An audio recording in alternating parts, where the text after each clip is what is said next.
Although humanity has sat comfortably at the top of the food chain for many thousands of years now, as a species, we actually haven't been around for that long compared to other creatures. From what we know about our evolutionary history, modern humans have lived on Earth for some 300,000 years. But as long as that may feel, it's just a small blip in Earth's overall story. The dinosaurs, for example, probably the most famous pre-human life form, dominated the Earth for 165 million years in total. Many, many times more than we have up until now.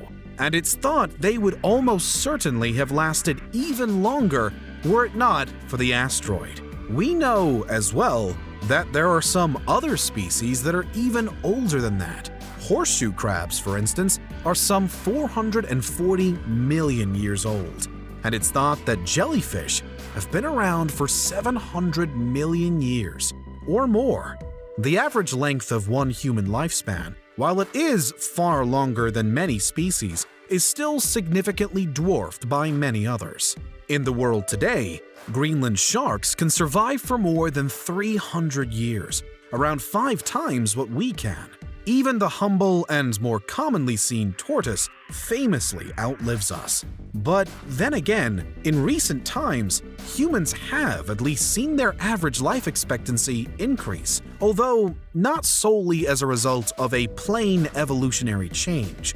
Our lengthening lifespans are thought to be more thanks to a combination of increased scientific knowledge plus the use of something that the rest of the natural world doesn't have: technology. Tales of the Fountain of Youth, a mystical fountain capable of restoring people to their younger selves, have been mentioned for thousands of years. But the desire to systemically eliminate aging entirely did have a particular resurgence in just the last couple centuries. Before, scientists had mainly thought that aging was an unstoppable force of nature and a part of evolution. But in the 1900s, experiments began to show what we now know to be the case, that mortality rates can be influenced in various ways. Factors such as how much food an organism consumes or what kind of genes it inherits were found to have an effect. So that, from then, science started to see aging as something that could perhaps be slowed down. Ever since, anti-aging research has been continuous and rapid. And more than just in cosmetics, this isn't only skin deep, it's cell deep, with innovations including CRISPR-Cas9 gene therapy, meaning that we can now analyze our biological makeups with never-before-seen intricacy and accuracy. It's a field that does have its fair share of controversy, however.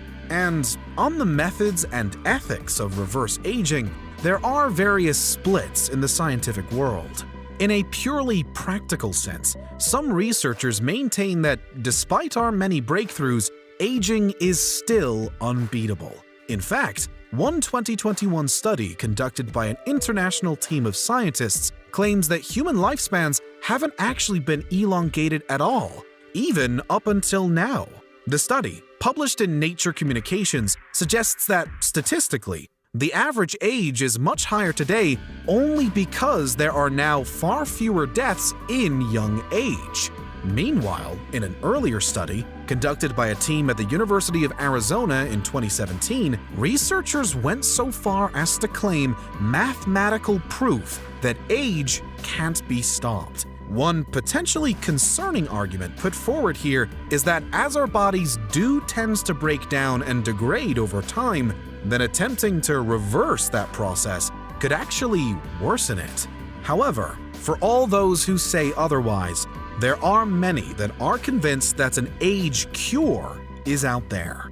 For one, the British biomedical gerontologist Aubrey de Grey, who specifically studies aging, has even said on record that the first person to live to be 1,000 years old is already alive at this moment. What do you think about that prediction? Do you reckon you'll be around to one day celebrate your millennium birthday? Let us know in the comments. In March 2022, more research was added to the argument to support the likes of Aubrey de Grey. Details of an experiment in the US were released, which showed that scientists were able to add a mixture of molecules to existing cells in mice, and that, by doing so, they could effectively reverse the aging process in the older mice cells, with seemingly no side effects. Elderly mice made young again, by some measures. And a scenario that was once science fiction only turned into science fact. There is still a long way to go, though, and in whatever form it takes, indefinite living probably won't be an instantaneous breakthrough. No company is going to simply release a pill anytime soon that just lets you live forever. More realistic projections tend toward there one day being a pill or medicine, treatment, or procedure that more modestly lengthens your lifespan. And then, perhaps sooner rather than later, those life lengtheners will allow us to live long enough to lengthen some more, and some more, until a fits-all cure is discovered. Again, in a general sense, gene editing is arguably the most ambitious and promising technology now available that is geared toward reverse aging like this, with deliberate gene top-ups and extractions being one potential route forward. Elsewhere, nanotechnology remains a promising innovation. Broadly, this is the manipulation of matter near the atomic level, but specifically, there are predictions that it could soon lead to there being microscopic machines capable of patrolling your bloodstream, which would then repair damaged and aging cells as though on site. Furthermore, tech like that might then become so advanced that our future selves end up replacing our natural bloodstreams with a purpose-brewed artificial blood from the outset. The futurist Ray Kurzweil is one of the leading voices in the debate surrounding nanotech. Although, again, it's a controversial topic, not least because of the potential for invasion of privacy and because of concerns around the approaching AI singularity. What would that mean if the robots were literally inside us? Nevertheless, if the headiest nanotech predictions do come true, then it seems we'll see them within just years and decades, i.e., within this generation. And failing all of that, perhaps we will see mind uploads in real life to at least preserve our consciousness until a better option becomes available. Again, it sounds like science fiction, but there are growing numbers of genuine, usually wealthy backers. Indeed, when thinking about what the future of Earth might look like under these conditions, the issue of money could be key. If it does arrive, then reverse aging technology will almost certainly be expensive, and perhaps only available to the super rich. So, how would that inequality gap manifest itself? Let us know your predictions. Even if the economics of it were fair and equal, though, there'd still be a whole host of new issues to contend with.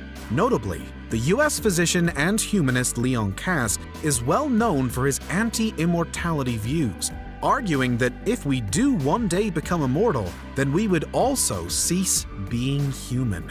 He says that there are virtues to being mortal, such as the appreciation of life and being able to make sense of our time here, and that those would be lost in living forever. With no cap on how long we can last for, people would feel no rush or drive to succeed, or change, or have fun.